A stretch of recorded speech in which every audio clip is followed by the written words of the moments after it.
বিসমিল্লাহির রহমানির রহিম। Welcome everybody to Badullah academy. আজকে আমরা শুরু করলাম আমাদের প্রিয় শিক্ষার্থী বৃন্দর জন্য, যারা বার এমসিকিউ প্রিপারেশন নেবেন 2025 সালের নভেম্বর মাসে যে পরীক্ষাটা অনুষ্ঠিত হতে যাচ্ছে। তাদের সৌজন্য আপনারা সকলে জানেন যে গতকাল 29 নভেম্বর 2025 সালে বার কাউন্সিল এনরোলমেন্ট এক্সাম অনুষ্ঠিত হবে বলে বিজ্ঞপ্তি প্রচার করা হয়েছে। তার এই ধারাবাহিকতায় আমরা বার এনরোলমেন্ট এমসিকিউ এক্সাম প্রিপারেশন নিয়ে আমাদের জার্নি শুরু করলাম। যারা ঘরে বসেই অনলাইন কোচিং এর মাধ্যমে এবং অনলাইন এমসিকিউ টেস্ট দিয়ে প্রিপারেশন নিতে চান, তাদের জন্য আমাদের এই প্রচেষ্টা। আপনারা ভালো প্রিপারেশনের জন্য এবং আপনার শিওর সাকসেসের জন্য আপনারা আমাদের সঙ্গে যোগাযোগ করতে পারেন, এবং আমরা আশা করি প্র্যাকটিক্যাল আঙ্গিকে যেভাবে কোশ্চেন গুলো আসে, ইদানিং অনেক কঠিন কোশ্চেন হয় আপনারা সকলে জানেন, তো সেভাবে আমরা পড়ানোর চেষ্টা করব। আশা করি আপনারা সফল হবে। তো আমরা ধারাবাহিকভাবে বার কাউন্সিলের যে 7টা সাবজেক্ট, প্রত্যেকটা সাবজেক্ট নিয়ে ধারাবাহিকভাবে আমরা আলোচনা করে যাব। যে সকল সেকশন থেকে প্রশ্ন হতে পারে সেগুলো নিয়ে আলোচনা করব।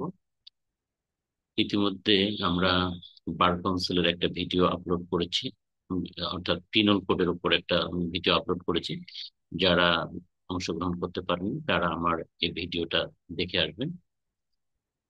আজকে আমরা পিনল কোড 1860 এর দ্বিতীয় আহ, ক্লাসটা শুরু করছি।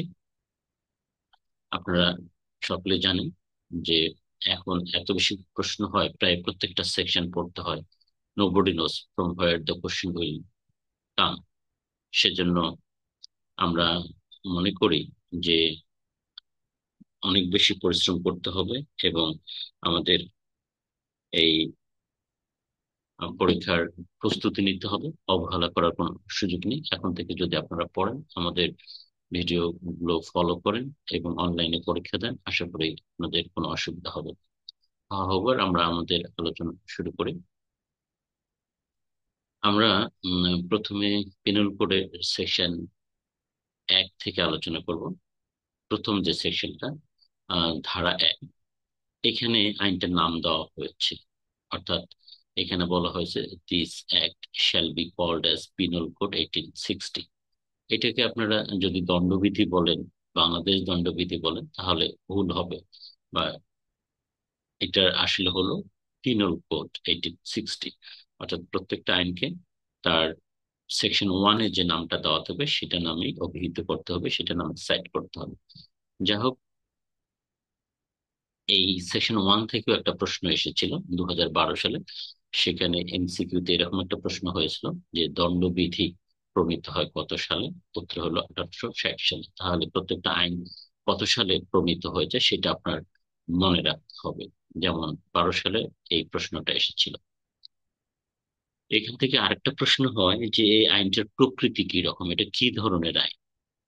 তো একটা আইনের নানা ধরনের প্রকৃতি হতে পারে। তার মধ্যে কিছু কিছু আইনকে আমরা সাবস্টেন্টিভ ল বলি, কিছু কিছু আইনকে প্রসিডিউরাল ল বলি, কিছু আইনকে আমরা অটোনমিক ল বলি, কিছু আইনকে আমরা স্ট্যাটিউটরি ল বলি। এভাবে নানাভাবে একটা আইনকে আমরা ক্যাটাগরাইজ করতে পারি। তো আমাদের এই আইনটাকে আমরা কিভাবে ক্যাটাগরাইজ করব? এই আইনটাকে আমরা যদি ক্যাটাগরাইজ করতে চাই জুরিসপ্রুডেন্সিয়াল ভিউ থেকে, তাহলে আমরা বলতে পারবো যে the penal code 1860 is the example of substantive law. Substantive law. কেন এটা সাবস্ট্যান্টিভ ল? সাবস্ট্যান্টিভ ল আমরা সেই সকল আইনকে বলবো the law which defines offence and prescribe punishment and creates right, those law are called substantive law. তাহলে এই আইনটা যেহেতু আহ, অপরাধকে সংজ্ঞায়িত করেছে এবং সাজার বিধান করেছে, এই জন্য আমরা বলবো এটা হলো এক্সাম্পল অফ সাবস্ট্যান্টিভ ল। তাহলে যদি আমাদের প্রশ্ন আসে যে পিনাল কোড কি ধরনের আইন, তাহলে আমাদের উত্তর হবে সাবস্ট্যান্টিভ ল। এই ধরনের একটা প্রশ্ন 2013 সালের এমসিকিউ পরীক্ষায় এসেছিল। তাহলে প্রত্যেকটা আইনের আপনার প্রকৃতিটা জানতে হবে, সেটা কি সাবস্টেন্টিভ ল আর প্রসিডিউরাল ল, নাকি অটোনমিক ল, নাকি স্ট্যাটিউটরি ল, আর পার্সোনাল ল, এরকম নানা ভাগে আমরা ভাগ করতে পারি। তো সেই দৃষ্টিকোণ থেকে আমরা পিনাল কোডকে বলতে পারি সাবস্টেন্টিভ ল। এরপর আসেন সেকশন 4। সেকশন 4 একটা ইম্পর্টেন্ট সেকশন। এখানে বলা হয়েছে বাংলাদেশের কোনো নাগরিক যদি বাংলাদেশের রাষ্ট্রীয় সীমানার বাইরে অপরাধ করে, অথবা বাংলাদেশি কোনো জাহাজ যেগুলো বিভিন্ন দেশে চলাফেরা করে, সেটা উড়োজাহাজ হতে পারে, সামুদ্রিক জাহাজ হতে পারে, আহ এরকম যে সকল জাহাজ, উড়োজাহাজ বা সামুদ্রিক জাহাজ বিদেশের বাংলাদেশি নিবন্ধিত কিন্তু বিদেশে আহ, ব্যবসা বাণিজ্য করে বা চলাফেরা করে, সেই সকল আহ জাহাজেও যদি কোনো অপরাধ সংঘটিত হয়, তাহলেও সেই সকল অপরাধের জন্য বাংলাদেশে বিচার করা যাবে। যেমন ধরেন, আমাদের বাংলাদেশে একটা প্লেন আমেরিকা যাওয়া আসা করে, বা বাংলাদেশে একটা প্লেন ইংল্যান্ডে যাওয়া আসা করে। তো বাংলাদেশ বিমানবন্দর থেকে ছাড়ার পর আম, মাঝপথে, ধরেন প্লেনটা যখন ভারতের আকাশে, বা প্লেনটা যখন পাকিস্তানের আকাশে বা মধ্যপ্রাচ্যের আকাশে, সেখানে যদি আহ, উড়ন্ত প্লেনে একটা কোনো অপরাধ সংঘটিত হয়, যেমন যাত্রীতে মারামারি হলো, বা যাত্রীর সঙ্গে এয়ার হোস্টেসদের কোনো ঝামেলা হলো, তখন এই সকল অপরাধের বিচার বাংলাদেশে হবে। এমনকি বাংলাদেশি জাহাজটা মনে করেন দুবাই বিমানবন্দরে গিয়ে পৌঁছিল, সেখানেও ল্যান্ড করার পর যদি কোনো অপরাধ সংঘটিত হয় জাহাজটাতে, তাহলে সেটা বাংলাদেশি টেরিটরিতে তার আহ, বিচার হবে। ঠিক একইভাবে বাংলাদেশি একটা সামুদ্রিক জাহাজ যদি সিঙ্গাপুরের বন্দরে ইয়া উম, ইয়া করার সময়, অপেক্ষমান থাকার সময়, সেখানে যদি জাহাজে কোনো অপরাধ সংঘটিত হয়, তাহলে ধরা হবে, যেহেতু এটা বাংলাদেশে নিবন্ধিত জাহাজ, এটা বাংলাদেশের মাটিতে বাংলাদেশের অপরাধ সংঘটিত হয়েছে, এই জন্য সেটা বাংলাদেশেই তার বিচার হবে। এই জিনিসটা সেকশন 4-এ বলেছে। এখান থেকে আহ 2015 সালে একটা এমসিকিউ এসেছে। সেখানে এরকম একটা প্রশ্ন ছিল যে যুক্তরাজ্য প্রবাসী একজন চ একজন বাংলাদেশী নাগরিক, সে উগান্ডায় এক ব্যক্তিকে হত্যা করে, বাংলাদেশে যোগ্যতা সম্পন্ন কোন আদালত চ এর বিচার করতে পারে যদি তাকে পাওয়া যায়? তাহলে আমাদের উত্তর হবে যে বাংলাদেশের যে কোনো আদালত তার বিচার করতে পারবে। যদিও একজন যুক্তরাজ্যে বসবাসকারী, অর্থাৎ এক্সপেট্রিয়েট সিটিজেন, বাংলাদেশের আহ, নাগরিক বা যুক্তরাজ্যে বসবাস করে, তিনি উগান্ডার এক ব্যক্তিকে হত্যা করলেন। উগান্ডা আরেকটা দেশ। এই হত্যাকারী যেহেতু বাংলাদেশী নাগরিক, তিনি যুক্তরাজ্যে বসবাস করেন এবং হত্যা করেছেন উগান্ডার একজন নাগরিক, তৎসত্ত্বেও বাংলাদেশি আদালত তার বিচার করতে পারবে সেকশন 4-এর বিধান অনুসারে। এরপরে আমাদের ইম্পর্টেন্ট একটা সেকশন হলো সেকশন 27। এখানে বলা হয়েছে স্বামী, মালিক বা নিয়োগকর্তার দখল সম্পর্কে বলা হয়েছে। অর্থাৎ কোনো ব্যক্তির সম্পত্তি যখন তার স্ত্রীর হাতে থাকে, অথবা তার কেরানির কাছে থাকে, কিংবা চাকরের নিকট থাকে, তখন ওই সম্পত্তির দখল ওই স্বামীর, মালিকের বলে গণ্য হবে। অর্থাৎ কোন ব্যক্তি বিদেশ থেকে মনে করেন 10 লাখ টাকা তার স্ত্রীর অ্যাকাউন্টে পাঠালো, তাহলে এই টাকাটা স্বামীর টাকাই বলে গণ্য হবে। 27 ধারা এটা বলছে যে স্বামীর সম্পত্তি যখন স্ত্রীর দখলে থাকে, তখন সেটা, যদি স্ত্রীর হাতে থাকে, actual possessor is the wife, but yet that the husband will be considered as a actual possessor of the property. এই জন্য 27 ধারার বিধানের প্রেক্ষিতে স্বামী স্ত্রীর বিরুদ্ধে চুরির মামলা করতে পারে না। কারণ চুরির 4টা উপাদানের একটা উপাদান হলো 378 ধারার বিধান অনুযায়ী, পিনাল কোডের 378 ধারার বিধান অনুযায়ী চুরির 4টা বিধানের একটা, 4টা উপাদানের একটা উপাদান হলো যে মুভিং পজিশন, এক হাত থেকে সম্পত্তিটা আর এক হাতে যেতে হবে। তো স্বামীর সম্পত্তি স্ত্রীর কাছে থাকলে, যেহেতু সেটা স্বামীর দখল বলে গণ্য হয়, এখানে স্ত্রী যেহেতু মুভিং পজিশন করতে পারে না, যদিও সে অন্যের হাতে টাকাটা দিল, তার বাবার হাতে দিল, মায়ের হাতে দিল, বা সে নিজে কোথাও রেখে দিল, তা সত্ত্বেও এটা চুরি, এইটা স্বামীর দখলে আছে বলে গণ্য হবে। এই জন্য স্বামী স্ত্রীর বিরুদ্ধে চুরির মামলা করতে পারে না সেকশন 27 বিধান অনুযায়ী। তেমনি একইভাবে কোনো ব্যক্তির বাড়িতে যদি চাকর থেকে, ভিক্ষু থেকে, কেরানি থেকে, এমপ্লয়ি থাকে, একজন মনে করেন দুইজনকে চাকরি দিয়েছে, বা একজন ব্যক্তি তার বাড়িতে কাজের মহিলা রেখেছে অথবা কাজের ছেলে রেখেছে, তো এই মালিকের সম্পত্তি তাদের হাতে আছে মানে এটা মালিকেরই দখল আছে বললে গণ্য হবে। এই জন্য 27 ধারার বিধান অনুযায়ী এদের বিরুদ্ধে চুরির মামলা করা যায় না, কারণ এখানে মুভিং পজিশন নেই। কিন্তু তারপরেও পেনাল কোডের 381 ধারায় আমরা একটা ধারা দেখি যে চাকর ভৃত্যের বিরুদ্ধে চুরির মামলা করা যায়। এখন আপনার মধ্যে প্রশ্ন আসতে পারে যে এটা কেন।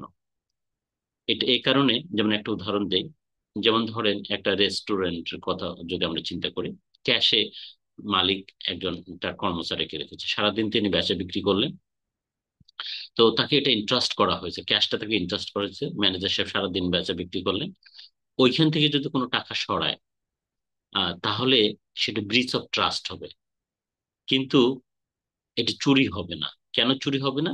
যে যেহেতু এই যে ম্যানেজার, এই কর্মচারী মালিকের মালিকের ক্যাশ বাক্সে বসেছে, এটা মালিকের দখল বলে গণ্য হবে। তবে বেচা বিক্রির সঙ্গে, বেচা বিক্রি শেষে যদি রাত 10টার সময় এই মালিক টাকাটা সেফ কাস্টডিতে রাখে বা কোনো আলমিরার মধ্যে রাখে অথবা কোনো সেফ লকারের মধ্যে রাখে, সেখান থেকে যদি ম্যানেজার তালা ভেঙে টাকাটা নিয়ে নেয়, তখন এটা চুরি হবে। এই জন্য পিনাল কোডের 381 ধারায় এ ধরনের একটা বিধান রাখা হয়েছে। যাই হোক, এখান থেকে প্রশ্ন হতে পারে যে স্বামী কি স্ত্রীর বিরুদ্ধে চুরির মামলা করতে পারবে নিচের কোন সেকশনটির আলোকে? এ, পারবে না কোন সেকশনটির আলোকে? এটা আসতে পারে।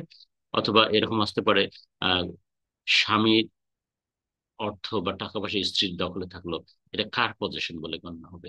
অথবা আহ, মালিকের বা নিয়োগকর্তার টাকা পয়সা তার কর্মচারীর হাতে থাকলো, এটা কার পজিশন বলে গণ্য হবে? এভাবে এমসিকিউ প্রশ্ন হতে পারে।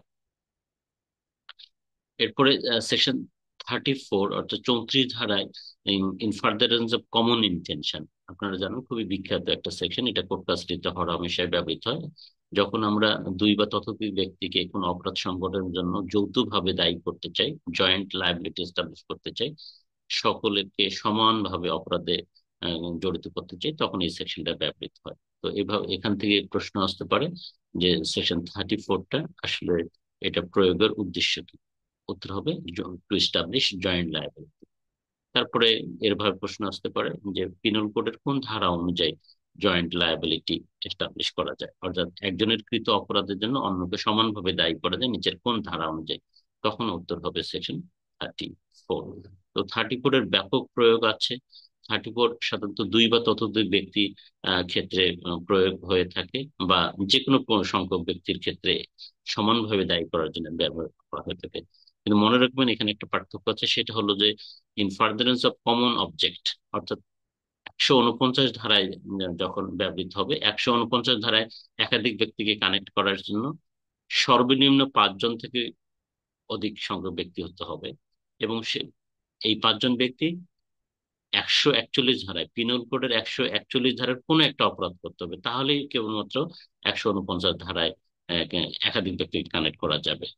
কিন্তু 34 ধারায় এরকম সর্বনিম্ন কমপক্ষে 2 জন ব্যক্তি হতে হবে, এবং সর্বোচ্চ যে কোনো সংখ্যক ব্যক্তি হতে পারে। 34 ধারার আরেকটা পার্থক্য হলো যে অপরাধের কোনো না কোনো অংশে অপরাধীকে, মানে দুই বা ততোধিক ব্যক্তিকে জড়িত থাকতে হবে, তার অংশগ্রহণ যতই নগণ্য হোক না কেন। যেমন ধরেন 5 বা 7 জন ব্যক্তি কোনো বাড়িতে ডাকাতি করতে গেছে, এই 7 জন ব্যক্তির মধ্যে কেউ একজন গেটে দাঁড়িয়েছিল, জাস্ট পাহারা দিচ্ছে যে কোনো লোকজন আসে কিনা দেখার জন্য।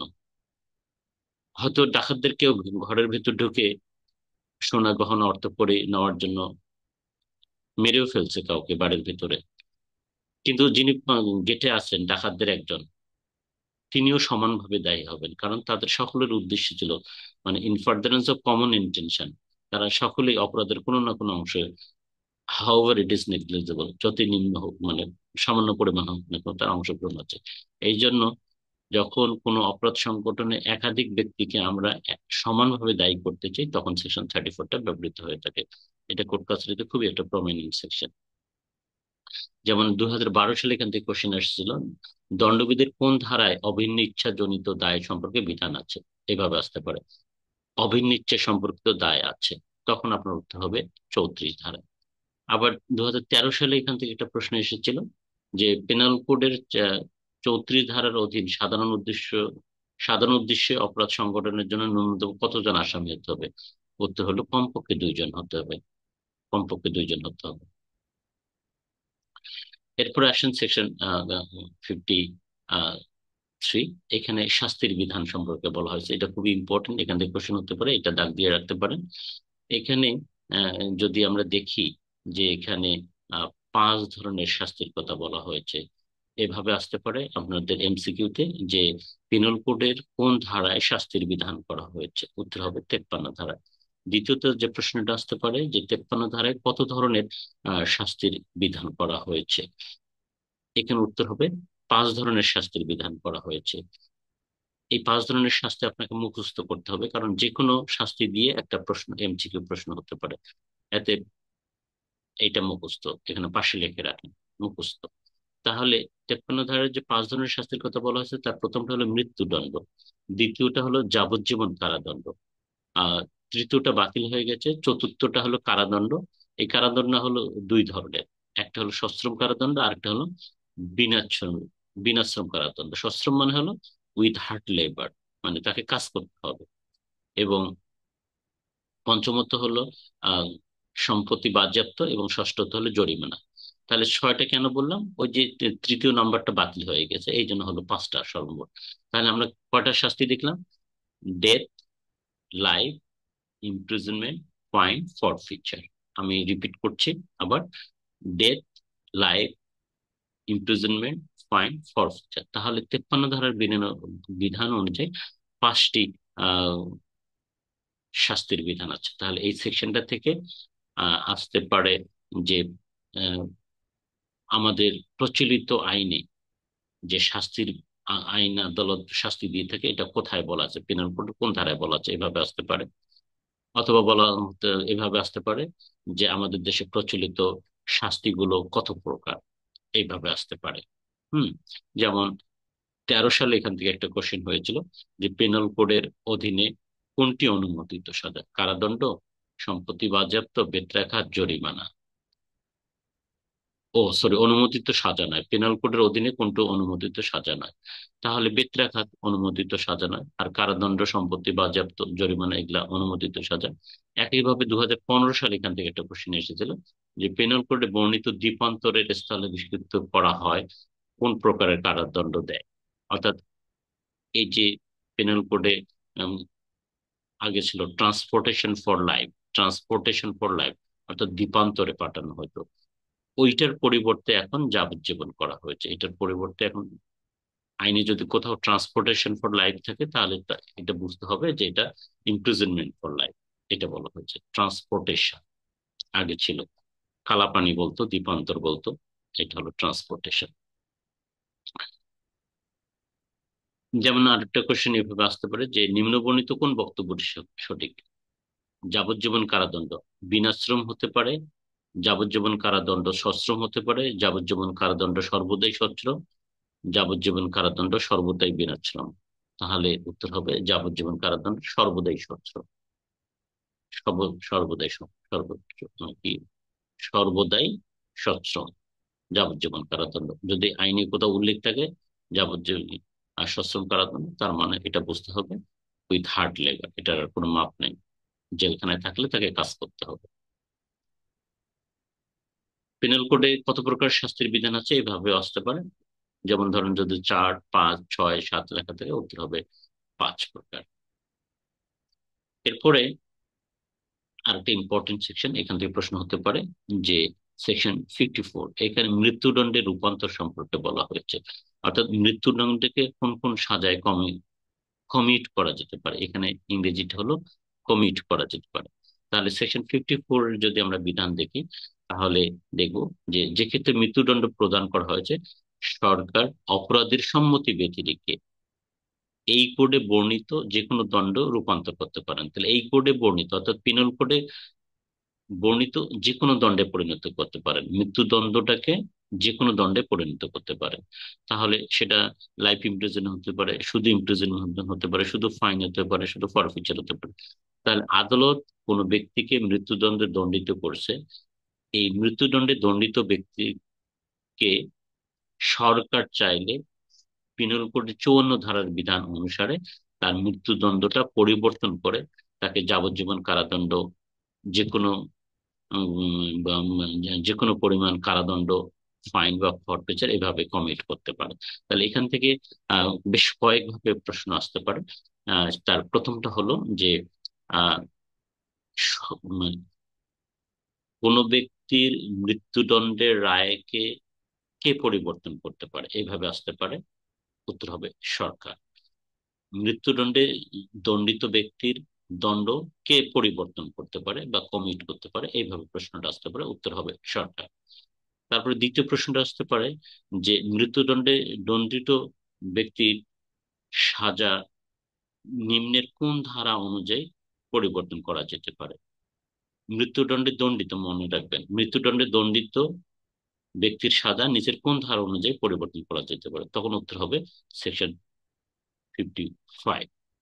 তৃতীয় যে কোশ্চেনটা হতে পারে সেটা হলো যে মৃত্যুদণ্ডে দণ্ডিত ব্যক্তির আহ, সাজা আহ, যদি পরিবর্তন করতে চায় তাহলে তার কি অনুমতি লাগবে, দণ্ডিত ব্যক্তির কি অনুমতি লাগবে? উত্তর হলো না। কারণ এখানে সেকশন 55-এ সুস্পষ্ট ভাবে বলা হয়েছে অপরাধের সম্মতি ব্যক্তি রেখে। তাহলে এইভাবে একটা কোশ্চেন হতে পারে। লাস্ট যে কোশ্চেনটা হতে পারে আহ, সেটা হলো যে এই যে 20 বছর মৃত্যুদণ্ডকে কি ধরনের কারাদণ্ডে রূপান্তর করা যেতে পারে।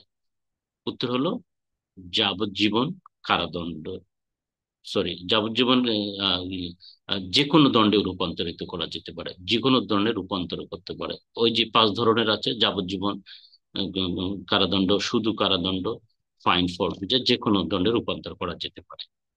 এইভাবে 3-4 ভাবে এখান থেকে কোশ্চেন হতে পারে। আর সেকশন 55-ও আরেকটা ইম্পর্টেন্ট আছে, এই প্রশ্ন, এই সেকশনটা দাগিয়ে রাখেন, এখান থেকে প্রশ্ন হতে পারে। এখানে যাবজ্জীবন কারাদণ্ডকে রূপান্তরের কথা বলা হয়েছে, লাইফ ইমপ্রিজনকে কমিট করার কথা বলা হয়েছে। এখানেও ঠিক বলা হয়েছে যে আদালত যদি কাউকে যাবজ্জীবন কারাদণ্ডে দণ্ডিত করে, সেক্ষেত্রে এই কারাদণ্ডটাকে যে কোনো দণ্ডে মানে যে কোনো পরিমাণ কারাদণ্ডে রূপান্তর করার শুধু বলা হয়েছে, অন্য কোনো কারাদণ্ড, অন্য কোনো না, শুধুমাত্র কারাদণ্ডে রূপান্তর করা যাবে অনধিক 20 বছর পর্যন্ত। যাবজ্জীবন কারাদণ্ড মানে হলো until the last breath of the convicted person, দণ্ডিত ব্যক্তির মৃত্যু না হওয়া পর্যন্ত, দণ্ডিত ব্যক্তির মৃত্যু না হওয়া পর্যন্ত, সেটা হলো যাবজ্জীবন কারাদণ্ড। তাহলে আদালত যদি কোনো ব্যক্তিকে যাবজ্জীবন কারাদণ্ড দণ্ডিত করে, তাহলে সরকারের এই ক্ষমতা থাকবে সেকশন 55-এর বিধান অনুযায়ী সেটাকে অনধিক 20 বছর পর্যন্ত কারাদণ্ডে রূপান্তর করার জন্য। তাহলে এখানেও 3-4 ভাবে প্রশ্ন আসতে পারে যে যাবজ্জীবন কারাদণ্ডকে কত বছরের কারাদণ্ডে রূপান্তর করতে পারে, করা যেতে পারে। উত্তর হবে অনধিক 20 বছর পর্যন্ত। যাবজ্জীবন কারাদণ্ডকে কে পরিবর্তন করতে পারে? উত্তর হলো সরকার। তৃতীয় যে কোশ্চেনটা আসতে পারে যে যাবজ্জীবন কারাদণ্ড যদি পরিবর্তন করতে চায় তাহলে ভিকটিম বা দণ্ডিত ব্যক্তির কি অনুমতি লাগবে? উত্তর হলো না। তাহলে আমরা 3টে কোশ্চেন পেলাম। চতুর্থ কোশ্চেন হলো যে যাবজ্জীবন কারাদণ্ডকে পরিবর্তন করার বিধান পিনল কোডের কোন ধারায় আছে, তখন উত্তর হবে 55। তো এইভাবে নানাভাবে কোশ্চেন হতে পারে। মোটামুটি 4টা মানে 4 অ্যাঙ্গেলস থেকে 4 ভাবে প্রশ্ন হতে পারে 54 এবং 55 ধারায়। এই দুটো খুবই ইম্পর্টেন্ট, এটা দাগায় রাখেন। তো আজকে এই পর্যন্তই, আমরা ধারাবাহিকভাবে আলোচনা করব। আমরা প্রত্যেক দিনেই এই আলোচনা নিয়ে বলবো। আপনারা যারা আগ্রহী তারা আমাদের হোয়াটসঅ্যাপ গ্রুপে যুক্ত হতে পারেন, আমাদের সঙ্গে থাকতে পারেন। আমরা এভাবে ধারাবাহিকভাবে আলোচনা আহ, চালিয়ে যাব। আপনারা ঘরে বসে যদি আপনার প্রিপারেশনকে পরখ করতে চান, তাহলে আমাদের অনলাইন এক্সামের ব্যবস্থা আছে। আপনি ঘরে বসেই আমাদের অনলাইন এমসিকিউ টেস্ট দিতে পারেন। তো আজকে এ পর্যন্তই। বাদুল্লাহ একাডেমির পক্ষ থেকে আবারও আপনাদের আমি শুভেচ্ছা জানাচ্ছি। আপনাদের প্রিপারেশন ভালো হোক, আপনারা একবারেই এক চান্সে পাশ করতে পারেন, এই আশাবাদ ব্যক্ত করে আজকের ক্লাস এখানে শেষ করলাম। ধন্যবাদ। Thank you.